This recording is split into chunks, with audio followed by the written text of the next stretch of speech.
আমার মুরব্বী খতিবে বাঙ্গাল আল্লামা জুনায়েদ আল হাবিব দামাত বরকাতুহুম কথা বলবেন। তবে আখিরি মোনাজাত খুব কাছাকাছি।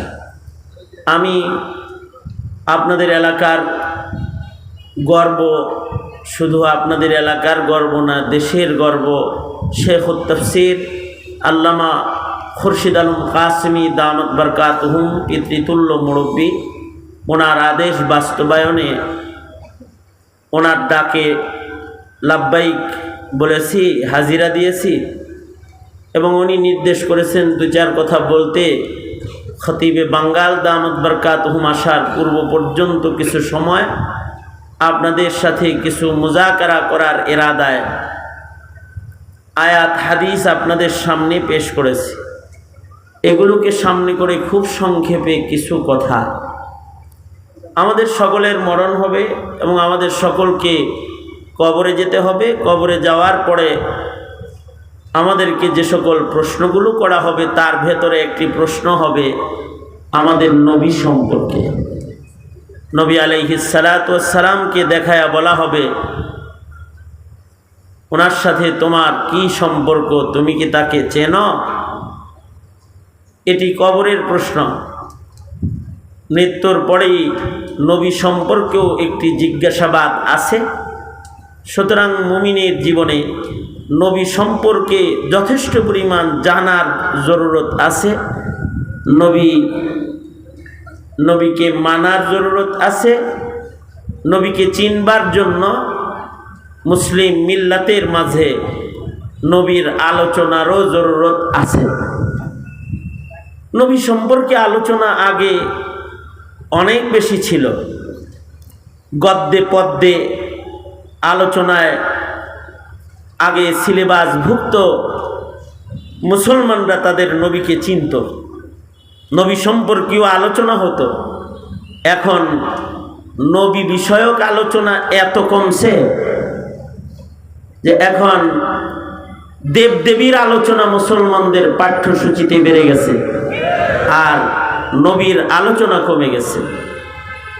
নবীর আলোচনা কমে যাওয়ার কারণে মুসলমানের ঘরে জন্ম হয়ে দুনিয়াতেই এরা নেতা চিনে কিন্তু নবী চিনে না, দল চিনে, ধর্ম চিনে না। বর্তমান সমাজের মুসলমানের এক আজব হালাত যে তারা তাদের নবীকে চিনেই না, কারণ নবী সম্পর্কে জানেই না। অথচ নবী সম্পর্কে কামিল ঈমানের জন্য নবী সম্পর্কে জানা দরকার। নবী আলাইহিস সালাতু ওয়াস সালাম সম্পর্কে সুবিস্তারিত ইলম প্রতিটা মুমিনের থাকা দরকার। যত নবীজি সম্পর্কে ইলম প্রশস্ত হবে তত বিশ্বাস মজবুত হবে এবং ইত্তিবা নসিব হবে। আর যাদের এগুলো নসিব হয়ে যাবে তারা কবরে রাসূলকে চিনবে। নবীজিকে যখন দেখায় বলা হবে ওনাকে চেনো, ওলামারা বলেন যে কবরে যাওয়ার পরে বান্দার জেহেনের ভেতরে মুহাম্মাদুর রাসূলুল্লাহ সাল্লাল্লাহু আলাইহি ওয়াসাল্লাম সম্পর্কে আল্লাহ তাআলা ফিকির ঢালবেন এবং তাকে জিজ্ঞাসা করবেন, তোমার নবী কে? মান নবিয়ুক। যদি সে নবীকে উত্তর দিতে পারে তাহলে বর্জকের 3 প্রশ্নের একটা প্রশ্নের উত্তর তার হয়ে গেল। ওলামারা আরো কেউ কেউ বলেন নবী আলাইহিস সালাতু ওয়াস সালামের তসবির দেখানো হবে, দেখায় বলা হবে ওমান হাযার রাজুল, ইনি কে? ওনাকে কি তুমি চেনো? তার সাথে তোমার কি সম্পর্ক? ওলামারা কেউ কেউ বলেন না, বর্জকে যখন মাইয়িতকে শোয়ানো হবে তো তার কবর থেকে সরাসরি আলমে বরজাখ দিয়ে মুহাম্মাদুর রাসূলুল্লাহ সাল্লাল্লাহু আলাইহি ওয়াসাল্লামের রওজায়ে আতহার পর্যন্ত একটা সুরাখ পয়দা হবে, যেখান দিয়ে রাসূলের কবরে রাসূলকে দেখা যাবে, সে দেখতে পাবে। দেখার পরে প্রশ্ন করা হবে, ইনি কে? ওনাকে কি চেনো? এই প্রশ্নগুলোর উত্তর জবাব যারা দিতে পারবে তাদের কবর বরজখের জগৎ জান্নাত হবে। আর যদি উত্তর না দিতে পারে, নবীরে চিনেই না, জানেই না, নবী প্রেম নাই, সব প্রেম আছে, খালি নবী প্রেম নাই। অথচ নবীজির প্রেম, নবীজির হক উম্মতের কাছে। উম্মতের কাছে নবীজির হক হইল যে উম্মত নবীকে চিনবে এবং নবীজিকে মুহাব্বত করবে। কতটুকুন মুহাব্বত করবে, পরিমাণটা কি হবে মুহাব্বতের? আল্লাহর রাসূল পরিমাণ বলে দিলেন। ক্বালা রাসূলুল্লাহি সাল্লাল্লাহু আলাইহি ওয়াসাল্লাম, ক্বালা রাসূলুল্লাহি সাল্লাল্লাহু আলাইহি ওয়াসাল্লাম, লা ইউমিনু আহাদুকুম হাত্তা আকুনা আহাব্বা ইলাইহি মিন ওয়ালিদিহি ওয়া ওয়ালাদিহি ওয়ান নাসি আজমাইন। আল্লাহর রাসূল বলেন, ততক্ষণ পর্যন্ত কামেল মুমিন হবে না যতক্ষণ না পর্যন্ত তোমার জানের চাইতে, পিতা মাতা ভাই বোন আপনজন সকলের চাইতে, বন্ধু বান্ধব সকলের চাইতে যতক্ষণ না পর্যন্ত, নবী বলেন আমি রাসূলকে সর্বোচ্চ মুহাব্বত তুমি প্রদর্শন না করবে ততক্ষণ পর্যন্ত কামেল মুমিন তুমি হতে পারবা না। এবার প্রশ্ন হলো, আমি উম্মত হিসেবে কি আমি নবীকে সর্বোচ্চ সেই মুহাব্বতটা করি? যদি আমরা মুহাব্বতটা করতেই পারতাম তাহলে নবীর খাতমে নবুয়তকেও প্রতিষ্ঠা করে ফেলতে পারতাম। আমরা ওই মুহাব্বতটা পারি না, করি না বিধায়ী এখনো পর্যন্ত বাংলাদেশে কাদিয়ানীদেরকে অমুসলিম ঘোষণা করানো আমাদের দ্বারা সম্ভব হয় নাই। যারা মুহাব্বত প্রকাশ করেছে তারা রক্তের বদলায়, জানের বদলায় কাদিয়ানীকে তাদের রাষ্ট্রে কাফের হিসেবে তারা ঘোষণা দিয়েছে। সরকারের কাছ থেকে তারা আদায় করেছে। সরকারের কাছ থেকে আদায় করানো লাগবে কেন? সরকার কি মুসলিম দেশের সরকার নয়? সরকারের কাছ থেকে আমার আদায় করতে হবে কেন? প্রেসিডেন্ট থেকে শুরু করে এই রাষ্ট্রের 90% মুসলমান, 90% নেতা নেত্রী সবাই তো মুসলমান। কেন তাদের কাছে মুহাম্মদুর রাসূলুল্লাহর কোনো হক নাই? এরা কবরে যাবে না? এদেরকে জিজ্ঞাসা করা হবে না যে তোমার নবীকে? এই প্রশ্ন কি প্রধানমন্ত্রীকে জিজ্ঞাসা করবে না? প্রেসিডেন্টকে জিজ্ঞাসা করবে না? নাকি তাদেরকে জিজ্ঞাসা করবে তাদের দলের নেতাকে? এটা জিজ্ঞাসা করবে নাকি? তাদেরকেও তো জিজ্ঞাসা করবে তোমার নবীকে। কিন্তু আমরা ব্যর্থ যে আমরা নবীজির মুহাব্বত কতটুকু রাখতে হবে এটা বুঝাইতে অক্ষম হয়েছে। অথচ আল্লাহর রাসূলের মুহাব্বত মুমিন হিসেবে আমাদের থাকা, ঈমান কামেল হওয়ার জন্য শর্ত। আমার নবী তো এমন নবী যে নবীকে মুহাব্বত করা আল্লাহ তাআলা শুধু মানুষের জন্য না, কুল কায়নাত মাখলুকাত যা কিছু আল্লাহ তাআলা বানাইছেন সকলের উপরে আল্লাহ তাআলা আমাদের নবীজিকে মুহাব্বত করাকে আল্লাহ তাআলা ওয়াজিব করে দিয়েছেন, বিধান করে দিয়েছেন। এই কারণেই জামাদাত, নাবাতাত, হাইওয়ানাত যা কিছু আছে সৃষ্টির সবাই নবীকে মুহাব্বত করে।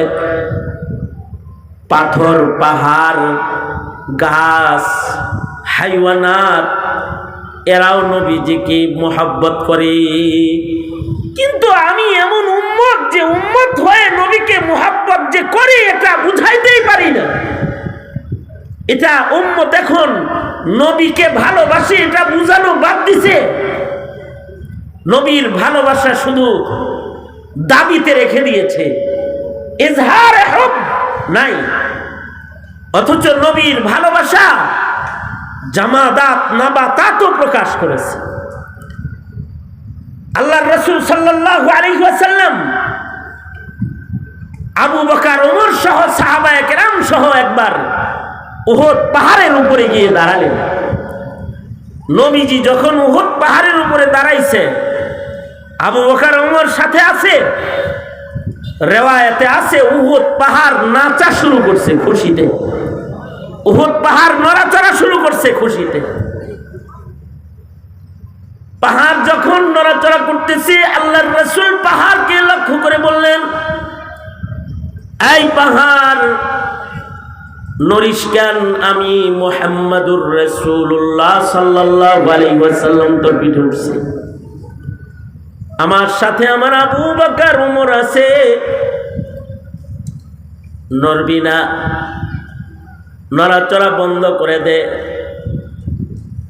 সাথে সাথে নবীজির মুখের আওয়াজ শোনার সাথে সাথে পাহাড়ের নড়াচড়া বন্ধ হয়ে গেছে। হাকিমুল উম্মত মুজাদ্দিদুল মিল্লাত শাহ আশরাফ আলী থানভী বলেন, পাহাড় যে নড়াচড়া করতেছে আর নবীজি যে পাহাড়কে এই উহুদ নড়িস না বলে ডাক দিছে, ভালোবাসার এই ডাকটা শোনার জন্য সে নড়াচড়া করছে। নবীর মুখে নিয়ে আমার নামটা উচ্চারিত হয়। একবার আল্লাহর রাসূল সাল্লাল্লাহু আলাইহি ওয়াসাল্লাম কোন জায়গা থেকে মদিনার দিকে আসতেছেন। প্রতিদিন আল্লাহর রাসূল নিয়মিত যেই পথ দিয়ে আসেন সে পথ দিয়ে না এসে আল্লাহর রাসূল অন্য পথে মদিনায় আজকে ঢুকতেছেন। হযরত জিবরাইল নবীজির পথে দাঁড়িয়ে গেলেন আর বললেন, আল্লাহর নবী, আল্লাহ তাআলা বলেছেন আপনাকে পুরান পথে যাইতে, যে পথে সব সময় ঢুকেন মদিনায়, ওই পথে ঢুকতে বলছেন, এ পথে ঢুকবেন না, ঘুরে যান। আল্লাহর নবী বললেন, জিবরাইল কেন ঘুরবো? আপনি যখন মদিনায় ঢুকেন তখন উহুদ পাহাড় আপনাকে তাকায় তাকায় দেখে, আজকে আপনি মদিনায় ঢুকতেছেন, উহুদ পাহাড় আপনাকে দেখতে পায় না, এজন্য উহুদ পাহাড় কেন্দ্রে যার যার। আশ্চর্য, রহমাতুল লিল আলামিন নবীজি যে উহুদ পাহাড়ের ভালোবাসার মূল্যায়ন করে আল্লাহর রাসূল নিজের পথ ঘুরায়া আবার চলে গেলেন। ওই পথ দিয়া নবীজি মদিনার দিকে ঢুকলেন, যেখান দিয়া উহুদ দেখা যাইতেছে, নবী উহুদকে দেখতেছেন আর উহুদ নবী আলাইহিস সালাতু ওয়াস সালামকে দেখতেছে। রাসূল মদিনায় ঢুকতেছেন, উহুদ পাহাড়ের পাদদেশে দাঁড়ায় আল্লাহর রাসূল বলেন, এই সাহাবীরা, হাদা উহুদ ইউহিব্বুনি ওয়া উহিব্বুহু, এটা উহুদ পাহাড়, ও আমি নবীকে ভালোবাসে, আমিও ওকে ভালোবাসি, আমি ওকে ভালোবাসি, ও আমাকে ভালোবাসে। পাহাড় নবীকে ভালোবাসে, এই ভালোবাসার স্বীকৃতি নবী দিল। কেন? তার নড়াচড়া, তার কান্না, তার আবেগ দিয়ে সে বুঝাইছে, আমি কিন্তু আপনাকে ভালোবাসি। নবীজি ভালোবাসার স্বীকৃতি দিয়েছেন।